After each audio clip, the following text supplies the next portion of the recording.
The porcelain clinked against concrete as Eva Braun adjusted her pale blue silk dress in the dim fluorescent light. April 30th, 1945, past midnight. The Führerbunker, 50 feet beneath Berlin's burning chancellery, smelled of damp concrete, oil from the generator, and something else.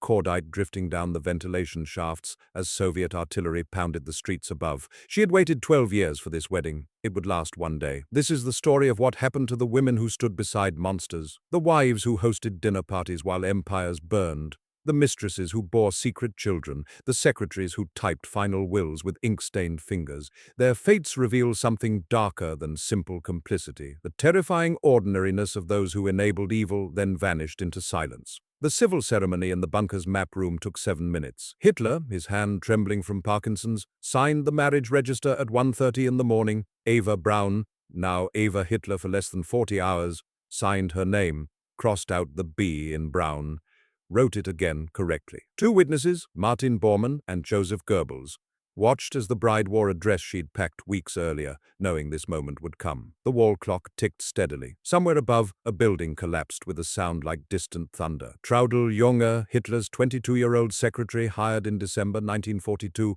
sat at her typewriter 3 rooms away. The keys clicked rhythmically as she transcribed Hitler's political testament, words about racial purity and continued struggle that would mean nothing in 18 hours. "I was 22 and I didn't know anything about politics," she would write decades later. A sentence that became her shield and her confession. It didn't interest me. The bunker's low hum wrapped around her words, paper and sweat, the tactile work of typing wills for dead men. Before you hear what happened next, drop a comment telling us where you're watching from and what time it is there right now. And if you want to see how these stories end, hit that like button and subscribe. These women's fates have been hidden for 80 years. Let's bring them into the light. In the sitting room down the hall, Magda Goebbels watched her 6 children sleep. Helga, 12, Hilda, 11, Helmut, 9, Holder, 7, Hedda, 5, Haida, 3. All their names began with H. For Hitler, their godfather. Magda had dressed them in white nightgowns that evening, combed their hair until it shone. She'd given them hot chocolate laced with a sedative prescribed by Dr. Ludwig Stumpfegger, the SS physician who'd remained in the bunker when others fled. The children fell asleep quickly, their breathing soft and regular. What would you do if you knew the world you'd built was ending? Would you save your children or decide their fate for them? Just after 8:30 on the evening of May 1st, 1945, 36 hours after Eva's wedding, Magda administered the cyanide. Stumpfegger helped. The children never woke. Witnesses later reported the sound of crushing glass as the capsules broke between small teeth. Magda emerged from the sitting room, her face blank, and walked upstairs to the garden where her husband waited. They died together moments later. Staff found the children arranged on their cots, hands folded, still warm. The bunker had its own ecosystem of sounds, the shuffle of boots on concrete, the distant thud of artillery that made dust drift from ceiling cracks, the clink of teacups during Eva's farewell lunch with Hitler's staff, real porcelain somehow preserved while Berlin burned. Radio broadcasts played in muted background static, announcers' voices describing defense lines that no longer existed. A gramophone in the upper bunker played Wagner until someone smashed the record in frustration. Eva Braun Hitler spent her final afternoon sorting through photograph albums. She distributed pictures of herself to secretaries and adjutants, souvenirs from a woman who would cease to exist by dinner. "I want you to remember me," she told Junge. At 3:30 that afternoon, Eva and Adolf retreated to their private suite. Staff heard a single gunshot at approximately 3:40. When aides entered, Hitler had shot himself through the right temple. Eva lay beside him, cyanide poisoned, wearing the blue dress from the wedding. The smell of bitter almonds mixed with cordite and perfume. They carried the bodies up narrow concrete stairs. The garden was chaos, rubble, shell craters, the chancellery a burning skeleton against grey smoke. Staff poured gasoline from jerry cans. The bodies burned for hours, but never fully consumed. Bits of jawbone and dental work remained, later identified by Hitler's dentist's assistant under Soviet interrogation. Eva's marriage had lasted 40 hours. Her life as Hitler's wife ended in fire and improvisation. But Eva and Magda were not alone. Across Germany, dozens of women who'd lived as Nazi princesses now faced a reckoning. Emmy Göring, Hermann's wife and former stage actress, had fled Karinhall, their estate north of Berlin, on April 20th as Soviet tanks approached. She'd abandoned rooms filled with looted art, a lifestyle of champagne brunches and falconry hunts. Now she traveled with a single trunk, heading south toward Bavaria. The smell of refugees, unwashed bodies, horses, diesel replaced her Chanel No. 5. Hedwig Potthast, Himmler's mistress known as Häschen, Little Rabbit, was hiding in Rosenheim with two young children, Helga, born February 15, 1942, and Nanette Dorothea, born July 20, 1944. Heinrich Himmler's secret family carried on while his legal wife Margaret lived in Gmund. Hedwig kept the children's father a secret from neighbors, registered them under false names, waited for the knock on the door that would come in June. Gerda Bormann, Martin's wife, fled the Obersalzberg with 9 children on April 25 as American bombers turned Hitler's mountain retreat to rubble. She packed what she could carry, clothes, documents, a few photographs. The convoy of wives and mistresses leaving Berchtesgaden moved slowly, stopped by destroyed bridges, Allied checkpoints, the sheer chaos of Germany's collapse. Gerda would make it to Italy, but cancer would kill her within a year. The luxury died first. Then came the interrogations. These women had lived in a world of estate parties and private screenings, staffed households and chauffeur-driven cars. They'd worn diamonds seized from Jewish families. They'd eaten while Europe starved. Now they faced Allied military intelligence officers with questions about networks, hideouts, and crimes they claimed not to have seen. The transformation was immediate and total. Women who'd directed servants now queued for bread rations under 300 grams per day. Mansions became barracks. Silk dresses became prison uniforms. And the questions, always the questions about what they knew, when they knew it, and why they stayed. But some secrets stayed buried longer than others. The antiseptic smell hit first, industrial soap and floor wax that couldn't quite mask the sweat of nervous women. Summer 1945, a converted schoolhouse in Bad Tölz, Bavaria. Emmy Göring sat in a hard wooden chair that scraped against tile when she shifted. Across the table, a U.S. Army intelligence officer placed a stack of photographs on the surface. Pictures of champagne receptions at Karen Hall, of Emmy laughing beside Mussolini, of stolen Rembrandts hanging in her dining room. The officer's voice was clipped, American. "Tell us about the art collection, Mrs. Göring." The wives and mistresses of the Third Reich were about to learn that silence had a price. But so did speaking. Allied military intelligence had lists, comprehensive, cross-referenced, ruthlessly detailed. Every high-ranking Nazi had a file, and attached to each file were the names of wives, mistresses, secretaries, and companions. British and American officers spent summer 1945 conducting what they called associate interrogations, holding female partners for days or weeks at transit camps. The questions focused on locations of hidden assets, escape routes, and networks of loyalists who might shelter fugitives. But underneath ran a darker current. Which of these women had known? Which had participated, and which had simply looked away? The sessions followed a pattern. Hard chairs, tile floors that echoed, documents spread like accusations. Women who'd once commanded households with a gesture now fidgeted with dress hems, avoided eye contact, chain-smoked when cigarettes were offered. Interrogators noted everything: the nervous rustle when certain names were mentioned, the way hands froze when property inventories appeared, the slight intake of breath when photographs of concentration camp survivors were placed on the table. Emmy Göring insisted she'd known nothing beyond her husband's official duties. The denazification court didn't believe her. They sentenced her to 1 year's imprisonment, confiscated 30% of her property, and banned her from performing on stage for 5 years. The actress who'd starred in provincial theaters across Germany during the 1920s would never perform publicly again. Theater appetite had collapsed along with the Reich. Nobody wanted to see Nazi princesses pretend, but some women had already disappeared. Hedwig Potthast was arrested by the U.S. Army in Rosenheim in late June, early July. 2 small children clung to her dress, Helga, 3, and Nanette, barely 1 year old. The soldiers who found her had been tipped off by neighbors who'd noticed the resemblance between the boy and photographs of Heinrich Himmler they'd seen in captured SS files. Hedwig said nothing during her initial interrogation. Nothing about Himmler's routines, his safe houses, his contacts. For several days, she sat in detention, stone-faced, while officers showed her evidence of her partner's crimes. Photos from Bergen-Belsen, testimony from Dachau survivors, documents bearing Himmler's signature ordering mass executions. She maintained she'd only been a secretary, just a secretary, who happened to bear him 2 children in secret while he orchestrated genocide. The silence of these women was its own form of testimony. By August 1945, Allied forces had established systematic denazification procedures in the western zones. Every German over 18 had to complete a Fragebogen, a questionnaire listing party memberships, property, employment history, and associations. Wives of top officials faced enhanced scrutiny. The forms asked about jewelry collections, art purchases, household silver.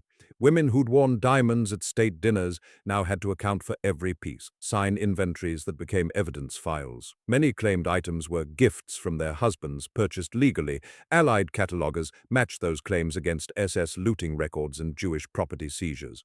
The architecture of denial was intricate and pathetic. Ilse Hess, Rudolf's wife, spent months in Allied detention facilities after 1945. Her husband had flown to Scotland in 1941 on an unauthorized peace mission and remained imprisoned by the British. Ilse became his fiercest defender, maintaining correspondence networks with other Nazi wives, publishing his letters, insisting on his innocence and sanity. Her book, England, Nuremberg, Spandau, A Fate in Letters, appeared in 1952, portraying Rudolf as a misunderstood peacemaker rather than Hitler's deputy. She collected allies among former party members and nationalist circles, creating an infrastructure of memory that would outlast her husband's life sentence. What drives someone to defend the indefensible for decades? Pride, love, or something darker, the inability to admit complicity. Not all women faced interrogation with silent dignity. Some attempted escape through reinvention. Children of top Nazis were registered under foster names or hidden with relatives in Bavaria and Austria. Birth certificates were altered, baptismal records modified. In small Catholic parishes throughout southern Germany, village priests found themselves approached by desperate women offering money, jewelry, or simply tearful pleas to register children under new surnames. Some priests complied out of Christian charity, others because they'd always sympathized with the regime. The children grew up not knowing their father's names, or knowing but never speaking them. Transportation collapse in spring 1945 had created chaos that some women exploited for cover. Gerda Bormann's convoy from Obersalzberg to Italy moved through Allied checkpoints using forged papers and borrowed identification. She traveled with 9 children, ages ranging from infancy to 15, in overcrowded cars and borrowed Wehrmacht trucks. At one checkpoint near Garmisch-Partenkirchen, an American soldier noticed the quality of her clothes, the too well-fed faces of children, while German refugees around them showed signs of starvation. He waved her through anyway, maybe exhaustion, maybe indifference, maybe a moment of misplaced mercy that let a war criminal's wife slip past. Small choices, enormous consequences. The physical transformation of these women's lives was immediate and brutal. Mansions that had housed 10 to 20 domestic staff now stood empty or requisitioned by Allied officers. Women who'd directed cooks and maids found themselves cooking on single-burner stoves in cramped apartments. The smell changed. No more roasted meats and fresh flowers, but thin potato soup, ersatz coffee, and the persistent mothball dust of clothing worn too many seasons. Former estates became processing centers. Confiscated manor houses were searched room by room, Allied investigators opening trunks that contained letters, diaries, photo albums, documenting years of intimate relationships with men now dead or imprisoned. One American sergeant later described finding a locked chest in a Bavarian villa that had belonged to an SS general's mistress. Inside, correspondence detailing party activities, lists of looted artwork, and dozens of photographs showing the woman at official functions alongside Hitler, Himmler, and Göring. She'd hidden it in a root cellar beneath the kitchen, wrapped in oilcloth, preserved carefully like evidence she both feared and couldn't bear to destroy. Why keep proof of your own guilt? Perhaps because in their world those had been the good times. By autumn 1945, the scale of female complicity was becoming undeniable, not through dramatic confessions, but through the slow accumulation of household ledgers, party membership cards, correspondence showing knowledge of evacuations and special actions. Some women produced shopping lists and domestic account books as proof they'd focused only on household management. Allied prosecutors compared those innocent-looking ledgers to SS payroll records and transportation schedules. The dates matched. The wives had been home, ordering flowers and planning menus, while their husbands organized mass murder. The banality of it was suffocating. Traudl Junge emerged from the bunker on May 2, 1945, walking past burning rubble and Soviet soldiers into a Berlin that smelled of death and melted tar. She was arrested, interrogated, released. For years she maintained she'd simply been a secretary, young, apolitical, unaware. But in her 80s, Junge saw a memorial plaque for Sophie Scholl, the student resistance member executed in 1943 at age 21, the same age Junge had been when she went to work for Hitler. At that moment, Junge said in a documentary interview, I realized that being young is no excuse. Some women spent decades learning that lesson, others never did. But the interrogations and escapes were only the beginning. The real question was what came next. How does someone rebuild a life after living at the dark heart of history? The courtroom in Garmisch-Partenkirchen smelled of old wood and cigarette smoke. March 1947. Emmy Göring stood before a denazification tribunal. 3 German judges appointed by American authorities, a stenographer, and 24 observers who'd come to watch a fallen princess face judgment. She wore a plain grey dress, no jewelry, her once immaculate hair showing grey roots. Outside, spring snow melted into mud. Inside, prosecutors read inventory lists of property that no longer existed. The Karin Hall estate dismantled by Hermann himself before fleeing, artworks scattered or seized, bank accounts frozen. The verdict came quickly. Follower category, 1 year, 30% property confiscation, stage ban for 5 years. The Third Reich's aristocracy was learning that crowns don't survive collapse. They shatter into evidence and shame. Between 1945 and 1948, Western Allied zones established Spruchkammern, denazification courts that processed over 3 million Germans through a classification system ranging from major offender to exonerated. Wives and mistresses of high-ranking Nazis occupied a peculiar legal space. They'd held no official party positions in most cases. They'd signed no execution orders. Yet they'd lived in luxury built on theft and murder, hosted dinners while neighbors vanished, and maintained households run on slave labor. The court struggled with a question that had no clean answer. At what point does proximity become complicity? For most, the answer came in the form of modest sentences and massive social death. The women who'd once commanded respect through their husband's power found themselves unemployable, unmarriageable, and unwelcome. Emmy Göring's stage career ended not just through official ban but through public rejection. Theater managers who might have risked hiring her faced boycotts. Audiences who'd once applauded her performances now saw only the wife of the man who'd looted Europe's museums and starved Leningrad. She spent her remaining years in Munich, living in a small apartment, subsisting on a meager pension, giving occasional interviews where she defended Hermann's honor while condemning Hitler. The contradiction never seemed to trouble her. Some women chose a different path, absolute silence. Hedwig Potthast disappeared into post-war Germany like a stone dropped in deep water. After her brief detention and interrogation in summer 1945, she remarried under her maiden name, moved to a quiet town, and raised Himmler's children without ever publicly acknowledging their parentage. Neighbors knew her as a war widow, a common enough story in 1940s Germany, where millions of women raised children alone. Helge and Nanette grew up in deliberate obscurity. One became a physician, the other entered a profession equally private. Neither gave interviews, neither discussed their father until decades later, and then only in carefully worded statements that acknowledged his crimes while maintaining their own right to private life. The children paid for sins they didn't commit, but they benefited from privilege built on mass murder. The sensory texture of post-war life for these fallen women was a daily humiliation. Apartments that once rang with servants' footsteps now echoed empty, clothing worn until threadbare because fabric rations were scarce,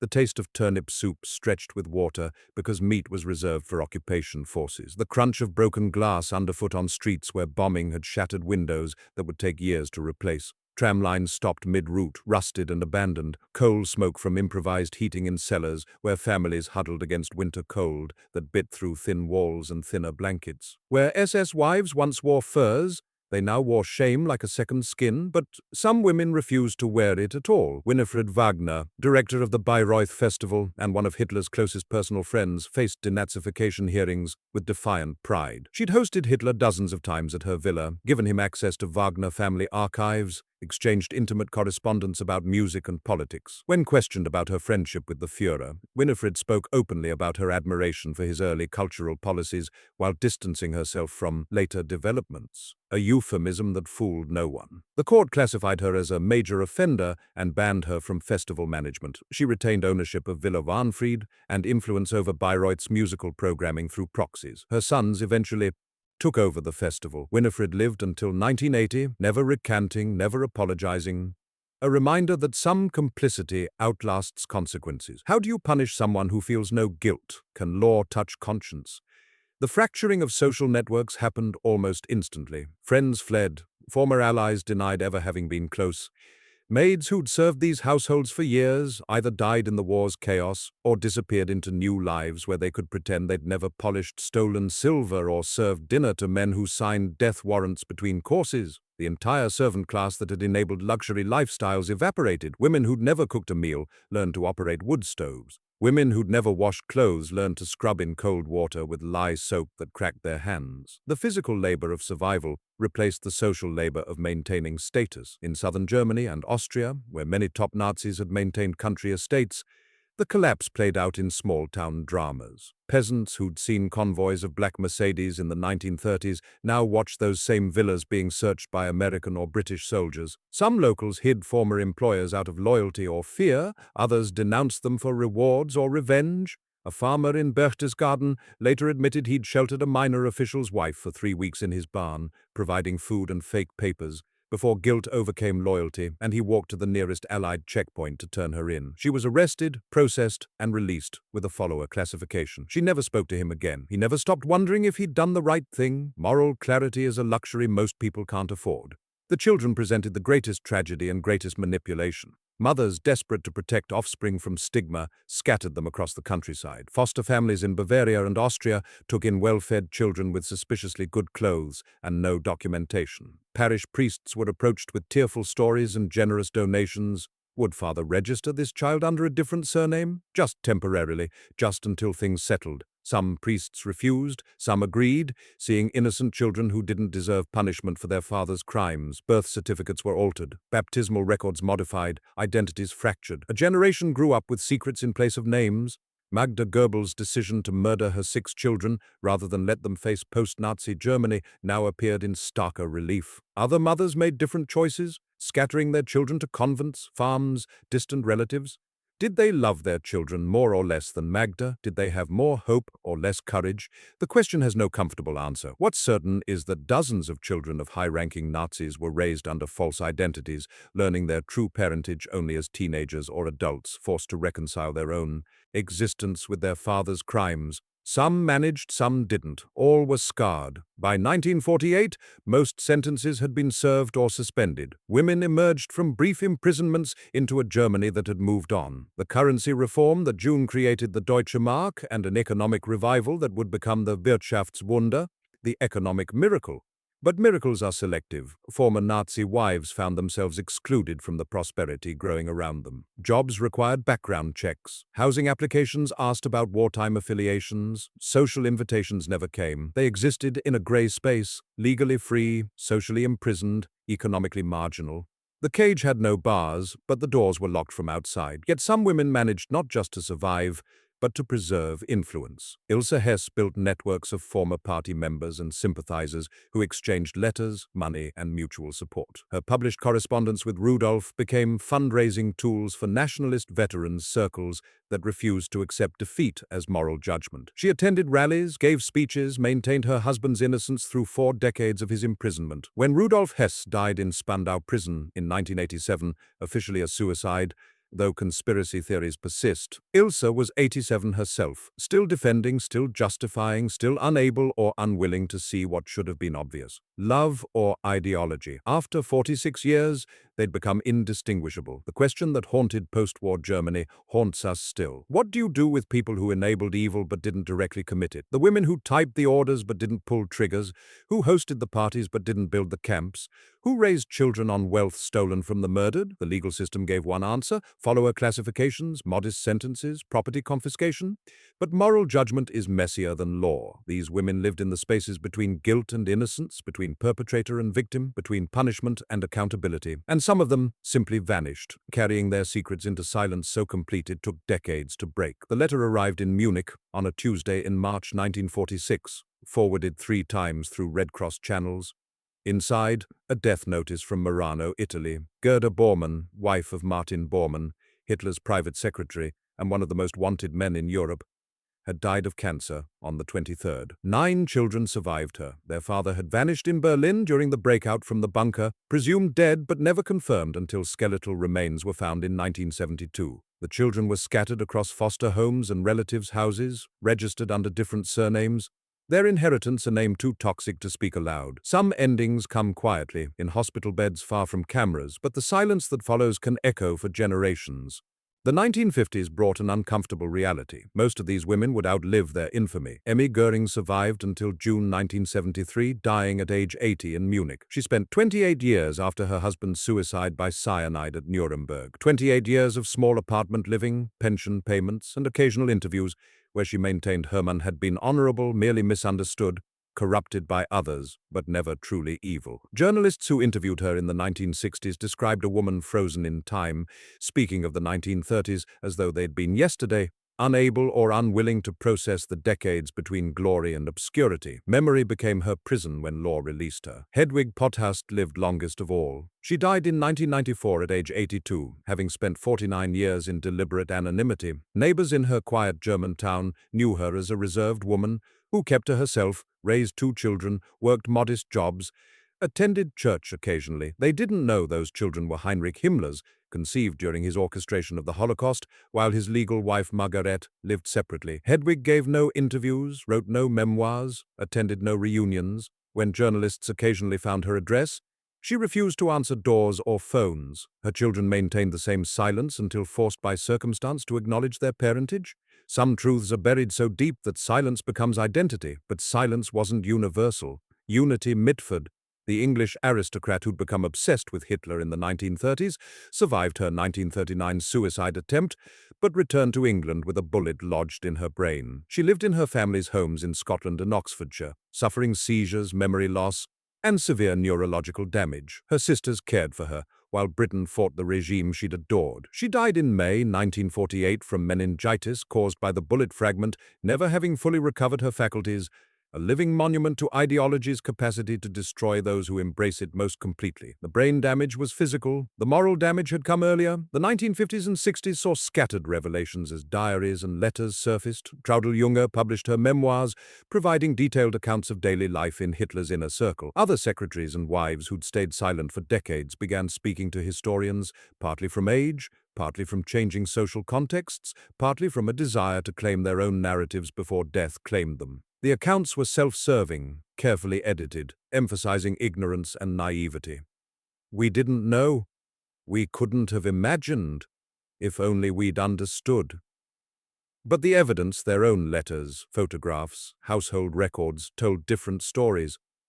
Allied investigators had catalogued everything in those first months of occupation. Trunks full of correspondence showing wives discussing evacuations and special actions with casual euphemism, photo albums documenting trips to annexed territories where they'd benefited from shopping opportunities, looting by any honest name. Jewelry inventories that matched lists of property seized from Jewish families. The bureaucratic trail was comprehensive and damning.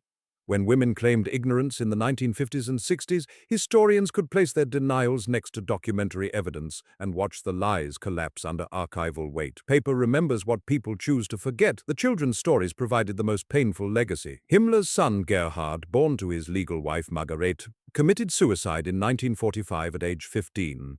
Unable to reconcile his father's revealed crimes with the man he'd known. Himmler's unofficial children, Hedwig's son and daughter, survived into professional lives but faced recurring media exposure whenever their parentage became public. One granted a single interview in the 1990s, stating simply, "I cannot undo what he did. I can only live my life honestly." The statement was inadequate and heartbreaking in equal measure. How do you apologize for being born? The wives who'd maintained social networks found those networks slowly dying. Ilse Hesse's circle of nationalist sympathizers aged and passed away. Winifred Wagner's influence at Bayreuth ended with her physical decline, though she lived to see her grandsons modernize the festival and distance it from Nazi associations. Emmy Göring's theater friends from the 1920s either died or stopped returning calls. The infrastructure of denial and mutual support that had sustained these women through the immediate post-war years gradually collapsed under the weight of time and documentary evidence. Eventually, everyone who might have forgiven them was dead. Public memory shifted across decades. The 1950s emphasized German victimhood, bombing campaigns, displacement, division. In this climate, some former wives found limited sympathy as women who'd suffered through war and occupation. The 1960s brought the Frankfurt Auschwitz trials and renewed focus on perpetrators. The 1970s and 80s saw a generational reckoning as German children confronted their parents' complicity. Each shift in memory culture exposed these women anew to judgment they thought they'd outlived. History doesn't forgive, it just waits. Traudl Junger's late-life reckoning represented the exception that proved the rule. After decades of comfortable self-deception, I was too young, too naive, she saw Sophie Scholl's memorial and realized being young was no excuse. Scholl had been the same age and chose resistance. Junger chose Hitler's employment. The recognition came 40 years too late to matter legally, but provided the only genuine moral accounting any of these women offered. Publicly. I could have found out, Junger admitted in her 80s. I should have found out. I chose not to.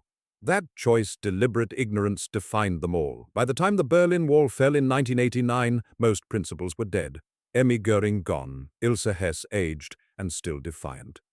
Hedwig Potthast invisible in her chosen obscurity. The grandchildren of these women, third generation removed from direct complicity, faced questions about inheritance, both material and moral. Some changed their names, some emigrated, some committed suicide. A few became historians or educators, using family history as a warning rather than hiding it as shame. The reckoning has no statute of limitations. What do we do with these women's stories? They weren't Hitler or Himmler or Göring. They didn't plan genocide or sign execution orders, but they lived on its proceeds, maintained the households that enabled it, typed the memos that implemented it, and bore the children who inherited its moral debt. They were complicit through proximity, through willful blindness, through the small daily choices that add up to collaboration. The law gave them follower classifications and modest sentences. History gives them no such mercy. Most died in obscurity, their deaths noted in small newspaper obituaries or not at all. No monuments marked their graves, no museums preserved their homes, the estates were demolished or repurposed.